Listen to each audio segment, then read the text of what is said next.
Welcome to Make It Monday. So I wonder how many of you were really curious what sort of craft we were going to do with 2 slices of white processed bread. Well, the wait is over. So today we are going to use this bread to create a clay.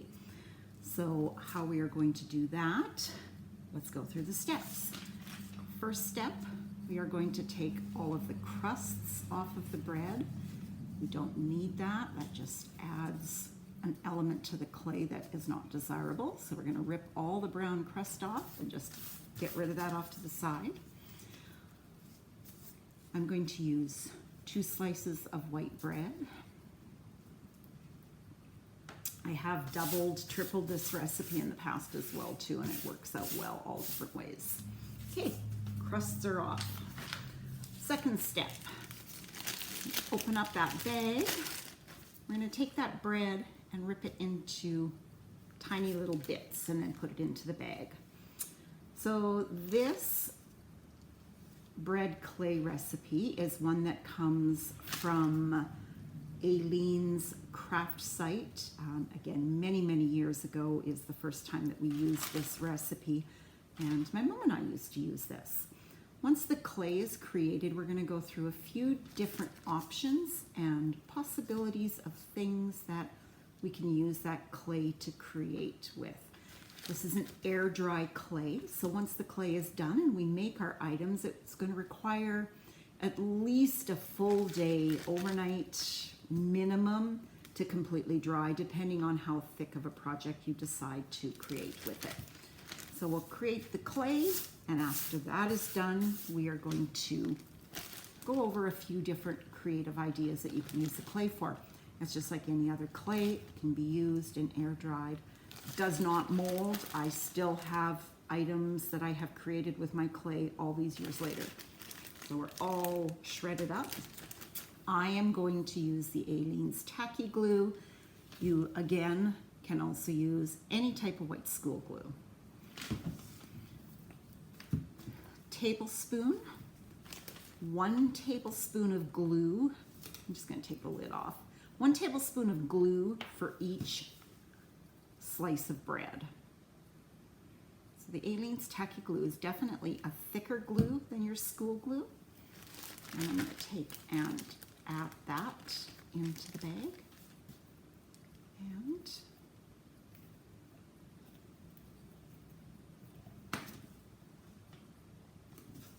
tablespoon. 2 tablespoons of Aileen's tacky glue and 2 slices of bread with the crust removed are in the bag. We're now going to seal that, taking out as much air as possible. And we are going to knead the bread and the glue together until everything is mixed really well, and it's going to create a dough. To get this done properly, it does take some kneading time. You don't have to use the plastic bag, but it's a little bit neater that way. And something you can work on kneading for a while and then somebody else can, or you can come back to it if you have to do something else. So again, it's going to take probably 5 minutes of kneading that to get it to a nice smooth dough consistency. So I am going to continue working on incorporating the glue into here. You can also do it this way. You could also take a rolling pin and roll back and forth. But you're still going to have to take and knead it.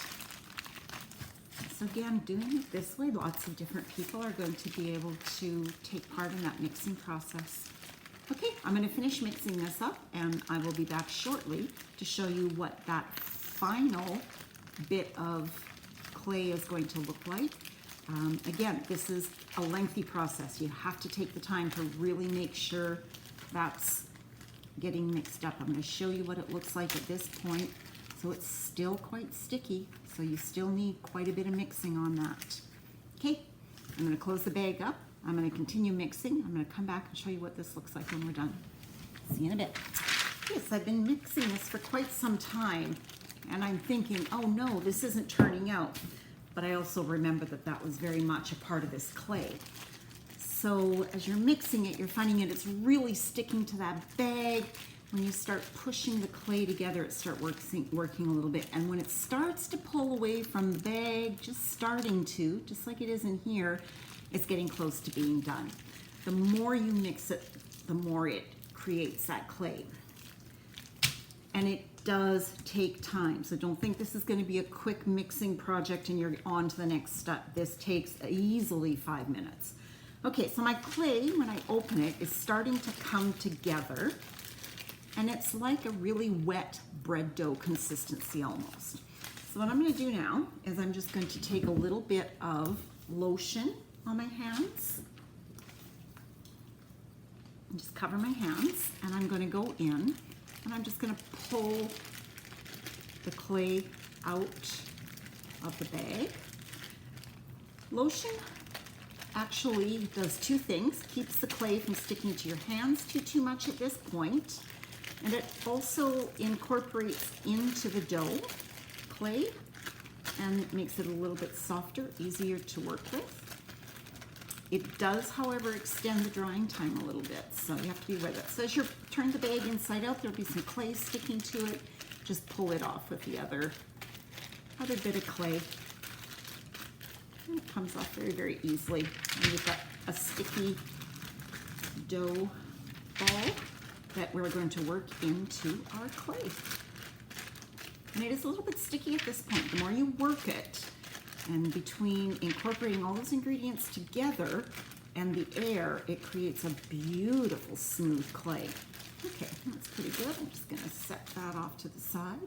And again, just a little bit more lotion.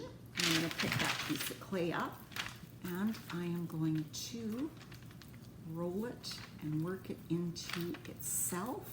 And you can see the lotion's keeping it from sticking to my hands too badly. Okay, and we are going to do this for another couple of minutes and really work that clay into a smooth. So about 5 minutes in the bag, and then probably, easy another 2 minutes or so this way. And it's just, again, rolling and kneading. When it starts to stick to your hands quite a bit, you'll notice that as you roll it, it does pick itself up. And when it starts to stick too much, a little bit more lotion. Make sure you're not incorporating too much of the lotion. Again, you don't want it to be horribly full of lotion because that drying time is just going to be affected. So a little bit of lotion as you need it. Okay. Just keep rolling it, and it's going to get nice and smooth. There's a little bit of tackiness to it still. We're just going to work it with the air, and it's going to get smoother. Okay, I am just going to knead this a few more times. I'll come back and let you know how long it takes to get it completely smooth and for that tackiness to go away. See you in a few minutes again. Well, that definitely took about another 3 minutes, and rolling it back and forth. You'll find that as you were working that the clay started to stick to your hands. You know when it's done, when it starts pulling that clay back off your hands. I did go wash to get it off around my fingernails, but it's very, very soft and smooth and pliable. Now there's a little stickiness still, but the more you work that, the smoother it gets. So this is the next step in the clay making. You have to continue kneading it. I did put some wax paper down. This is actually a parchment paper which is waxed on one side, and I am just going to knead that dough. This is one of those projects that you just think, oh, this is not turning out, and you just have to keep going because it does. So at this point is when you can add color to your dough. Or you can leave it this color and add the color after, but it's very easy to incorporate the color at this point.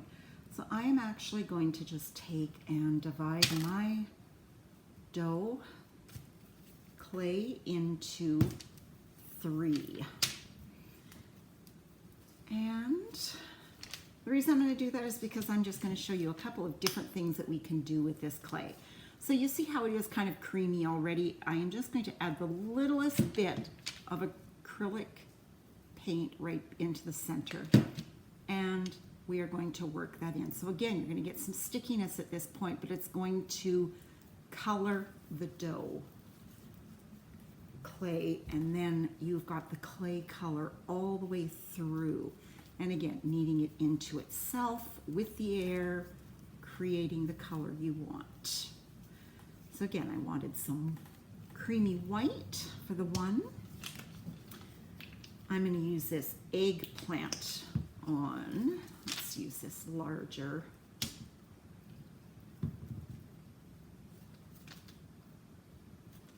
Whoops. Put that into there. Okay. Again, just a little bit of the eggplant color into there, and I'm just going to mix that, and it is going to create a purple eggplant color dough.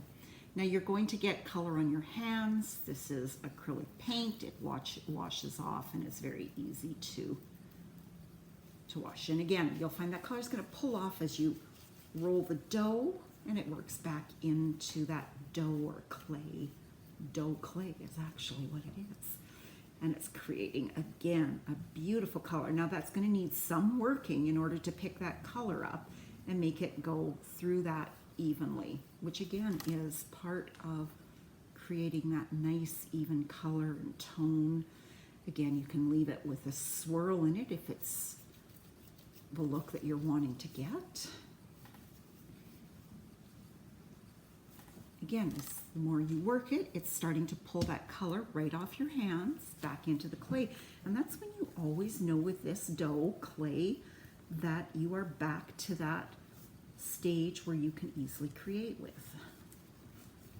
I'm just rubbing it on my fingers to get it to pick up the color on my fingers.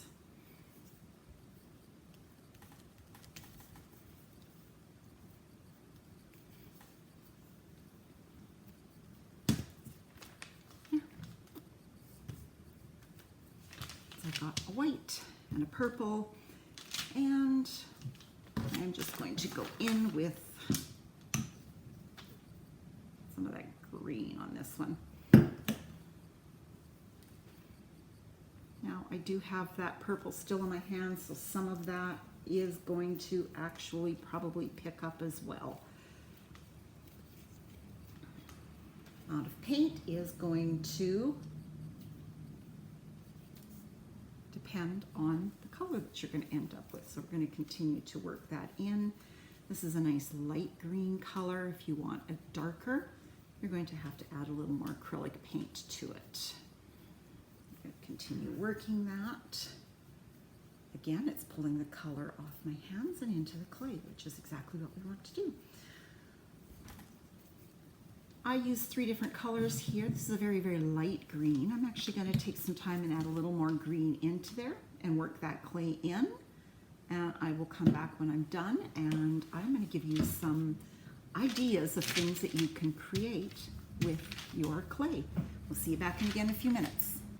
All the color is now incorporated into that clay, and again, I went and washed my hands just a little bit because I didn't take a lot of time on it. But we've got some beautiful clay here to create some different objects. The first project that I'm going to show you is one that I did with my mom. So that one is roses. So to create the roses, you're going to take little bits of dough and create your clay, making a small circle, flattening that out in between your fingers as thin as you can get it, and then rolling it in your fingers. And then you start, you can see, making the smallest bit of a rose. You can also use a skewer to help you with that as you're making it. I'm going to take and make a couple of quick little circles. We would create these roses, and then we would let them dry, and they were used for embellishment on jars and lids and things like that. You can make all different sizes. You can make them small. So I made another circle, flattened it out, and then I'm just going to add that on. And you keep adding all the way along. And it's going to make a little rose.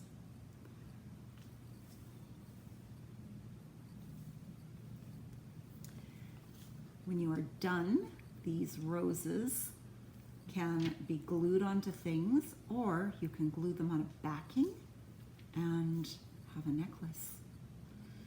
I'm going to let the rose sit here and dry. I'm going to go charge my battery, and I'm going to come back with a couple of more project ideas for you. A rose.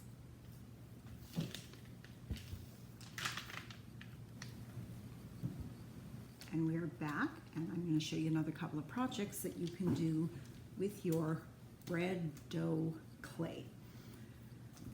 The next project, I'm going to use the basic white. That one little rose is drying, and there's still some more pink, so I'm going to just take the white clay and pat it out flat. I'm going to take a rolling pin on this one and just flatten it out a little bit more.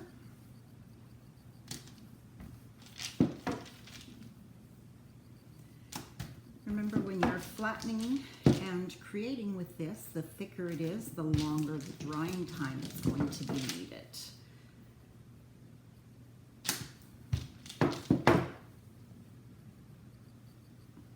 Anything that you do with regular clay, you could do with this. You could use this then to mold a small bowl out of it, that kind of thing. What we're going to do is take this one next. I know it's hard to see it on the white. I'm just going to use one of these skewers because that's what I have. You could also use a knife, and I'm just going to take and create a square, taking off the edges.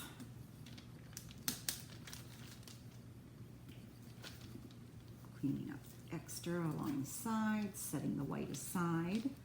Another good thing to remember is that if you are going to have to take a break in between creating with this clay, that you can, for a short period of time, store the clay in a plastic bag, remembering that it's air dry, so any amount of time outside in the air, it is going to begin setting up.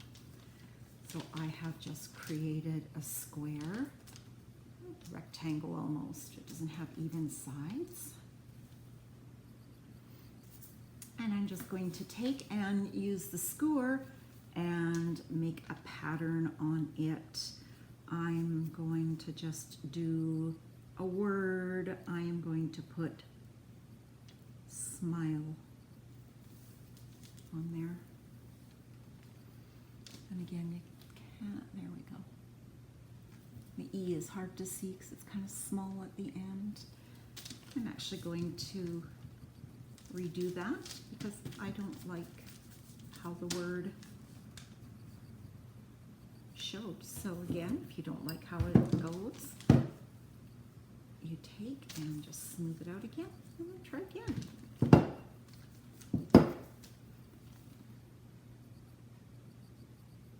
This tile is white, and then I could go in afterwards with a Sharpie or paint and use color. There, I'm happier with that. And I'm going to let that set up like that. Pull some of the edges off. And once it's dry, I'm going to put a magnet on the back, and I've got a smile magnet for my fridge. You could create a number of tiles and cover a frame with it. That would be another idea. You could actually use the roses that you've created and glue them on to your tile. Lots of wonderful different ideas. We did a lot of flowers and grapes and leaves and that sort of thing when I did this project with my mom. I've come up with another one that I ran across actually on Pinterest when I was looking around. So the tiles, the flowers, now we're going to go into that green. I went and picked up glow-in-the-dark paint, and I did the same thing that I did with the other paint. I simply made a little indent, taking a small, well actually I used quite a bit of the paint, dropping it inside, and working the glow-in-the-dark paint into the dough. And I figured this one would be fun because we could create all types of monsters and glow-in-the-dark figures with it. So with this, you can take and scrunch it in your hand anyway and use that for a monster.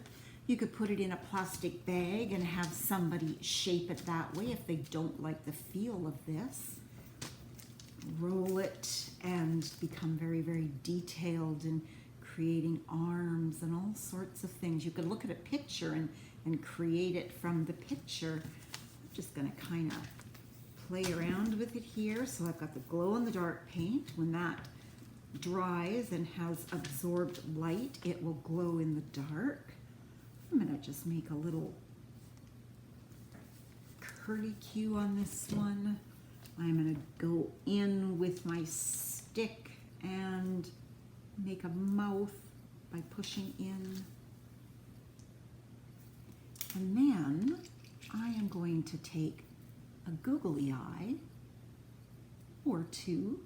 And I'm just going to take and push that googly eye in.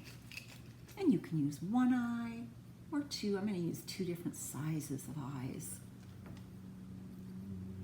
And again, this is glow in the dark, so you're going to have a little monster or creature. You could make a teddy bear too that will be able to absorb the light, and when you shut the light off at night on your dresser in your room, your little monster is going to glow in the dark. This was fun, and there are so many things you can make with clay. The possibilities are endless. I still have lots left. I'm going to create a few more flowers. So again, we did the flowers, the roses, which is not allowing me to show it, and it is running away. I'm going to stick it on the end of and then you'll be able to see it.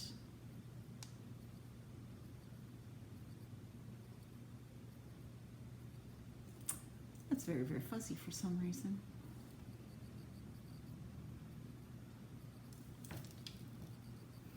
And then the tiles. This one I'm going to let it dry. I'm going to sand the edges. Then I'm going to go back in with a Sharpie or some paint, and I'm going to make that words stand out a little bit more. And I'm going to put a magnet on the back of it and use it on my fridge. I hope you all have a fabulous time creating with your clay. Creating with clay is so much fun. You get to put your own spin on things. And what a better way to do it by making your own clay. Have a great week. Thank you for joining me again on Make It Monday. I'm going to be back here on Friday with another project for Find It Friday. So I will see you then. Have a great week. See you on Friday.